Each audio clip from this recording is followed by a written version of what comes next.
بسم اللہ الرحمن الرحیم. السلام علیکم پیارے بچوں اور بچیوں, کیسے ہو آپ؟ امید ہے آپ لوگ خیریت سے ہوں گے. جی بچوں, ہمارے چیپٹرز کمپلیٹ ہو چکے ہیں. اس منتھ میں ہم نے جتنا کرنے تھے. ابھی ہم اس وقت غزل کی طرف جاتے ہیں, ٹھیک ہے.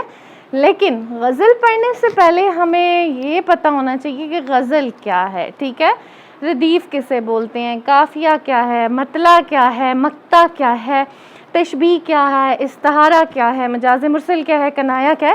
غزل پڑھنے سے پہلے یعنی کہ جو غزل کے اندر چیزیں ہیں, جو غزل کا حسن ہے, خوبصورتی ہیں, جو اس کے ضروری لوازمات ہیں, وہ ہمیں پتہ ہوں تو تب ہم غزل پڑھیں نا.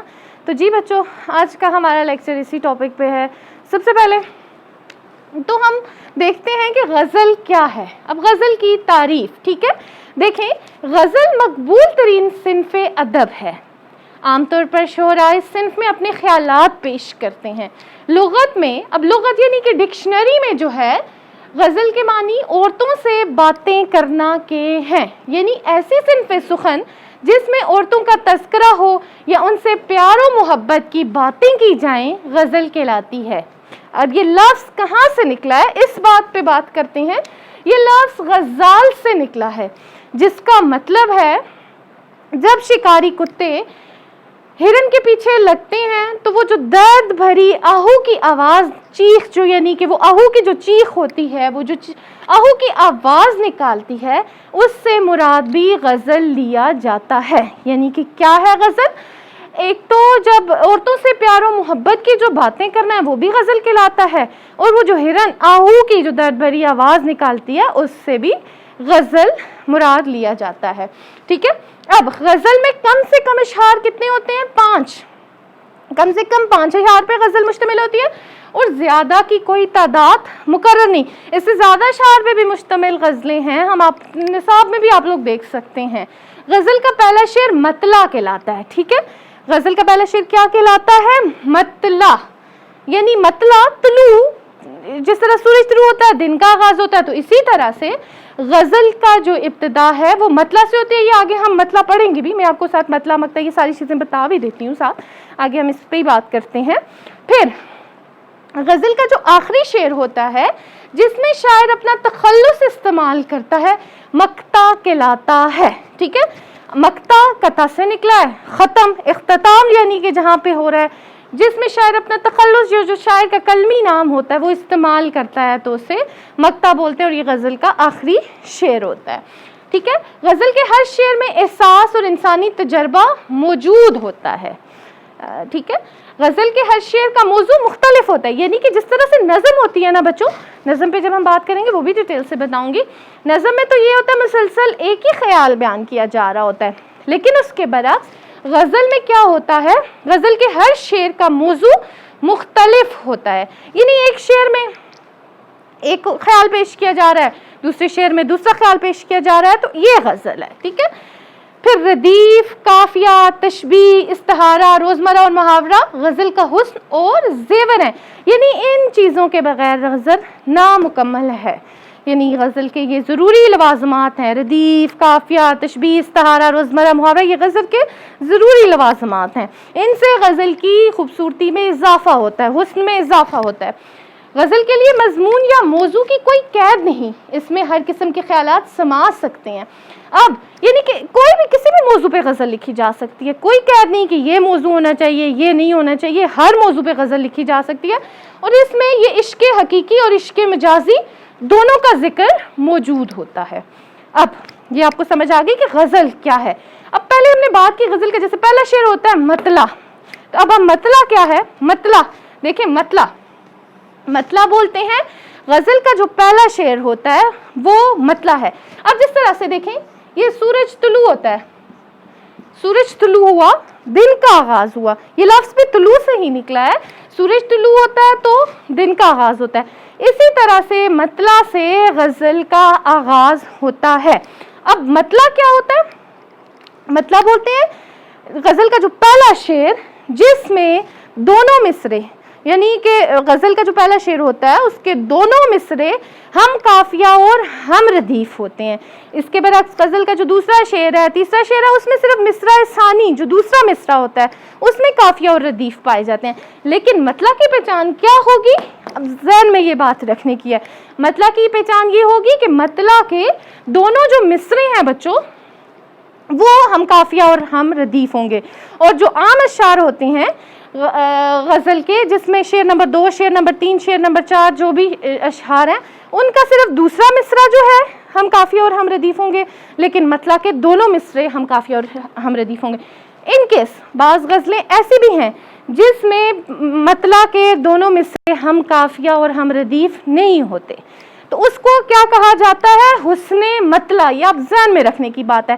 کوئی بھی کوشچن پوچھ سکتا ہے آپ سے کہ اگر مطلع میں دونوں مصرے ہم قافیہ اور ہم ردیف نہ ہوں تو اس کو کیا پھر مطلع کہیں گے؟ تو نہیں جی، اسے مطلع نہیں کہیں گے، اسے حسن مطلع کہیں گے. ٹھیک ہے بچوں، یہاں تک آپ کو سمجھ آ گئی ہوگی. آگے ہم بات کرتے ہیں مقطع پہ. جی ہم مقطع پہ بات کرتے ہیں. مقطع کیا ہے؟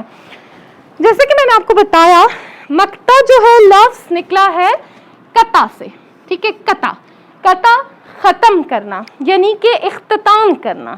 مطلع کا لفظ قطع سے نکلا ہے. غزل کا آخری شعر جس میں شاعر اپنا تخلص استعمال کرتا ہے مقطع کہلاتا ہے.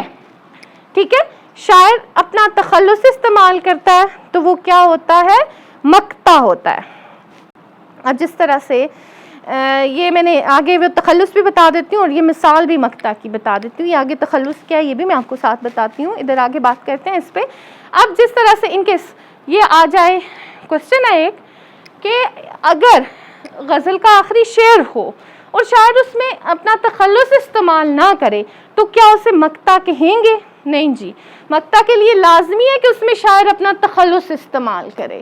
ٹھیک ہے، تو پھر اس میں اگر آخری شعر ہے غزل کا اس میں شاعر اپنا تخلص نہیں استعمال کر رہا تو اسے پھر مقطع نہیں کہیں گے. اسے کیا کہیں گے؟ آخری شعر، یعنی کہ بس اسے آخری شعر ہی کہیں گے. یہ آپ کو سمجھ آ گئی کہ مقطع کیا ہے. ٹھیک ہے، مطلع بھی آپ کو پتہ چل گیا، مقطع بھی آپ کو پتہ چل گیا. اب بات کرتے ہیں، اب غزل کے اندر ہی ہم نے بات کی قافیہ یعنی کہ مطلع میں یہ ہم نے بات کی تھی کہ جس کے دونوں مصرے ہم قافیہ اور ہم ردیف ہوں. اب سب سے پہلے تو ہمیں پتہ ہونا چاہیے نا قافیہ اور ردیف کیا ہے. اب قافیہ کیا ہے؟ قافیہ دیکھیں، قافیہ ہم آواز الفاظ کو قافیہ کہا جاتا ہے. جیسے اب دیکھیں غزل کا جو وزن ہے، وزن برابر کرنے کے لیے ہم آواز الفاظ غزل میں استعمال ہو رہے ہوتے ہیں کہ جیسے قافیہ ہے زمینوں، مکینوں، نشینوں، آسمان، جہان، اس طرح کی آواز آپ کو پتہ ہے نا ترتیب سے آ رہے ہوتے ہیں شعروں کے اندر، تو یہ قافیہ ہوتا ہے. ہم آواز الفاظ کو قافیہ کہا جاتا ہے. سمجھ آئیے؟ جیسے مثال بھی میں نے آپ کو بتا دی. اس کے بعد بات کرتے ہیں ردیف. ردیف کیا ہے؟ ردیف یہ لفظ ردف سے نکلا ہے جس کا مطلب ہے گھڑ سوار کے پیچھے بیٹھی ہوئی سواری یا بیٹھا ہوا شخص. قافیہ کے بعد بار بار دہرائے جانے والے الفاظ کو ردیف کہا جاتا ہے. اب آپ غزل کوئی بھی کھولیں اپنے اس میں تو وہ کرتا ہے، جاتا ہے، اس طرح کے جو بار بار قافیہ کے بعد دہرائے جانے والے الفاظ ہوتے ہیں ان کو بولتے ہیں ردیف. بچوں آپ کو سمجھ آ گئی قافیہ اور ردیف کیا ہے؟ یہ غزل کے لیے بہت ضروری ہے. ٹھیک ہے، یہ ضروری لوازمات ہے غزل کے، ان کے بغیر غزل مکمل نہیں ہوتی. پھر اب ہم بات کرتے ہیں تخلص پہ. تخلص کیا ہے؟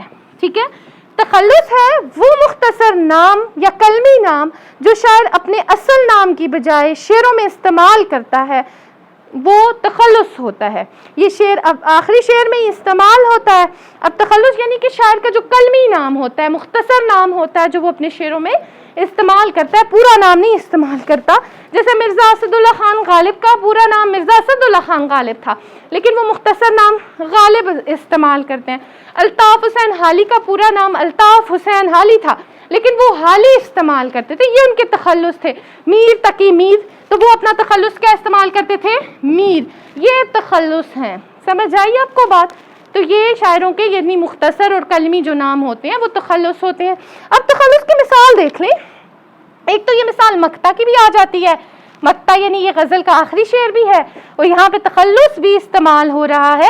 جیسے کہاں میں خانے کا دروازہ غالب اور کہاں واحث، پر اتنا جانتے ہیں کل وہ جاتا تھا کہ ہم نکلے. یعنی یہ آخری شعر بھی ہے غزل کا اور یہ تخلص بھی یہاں پہ غالب اپنا استعمال کر رہا ہے.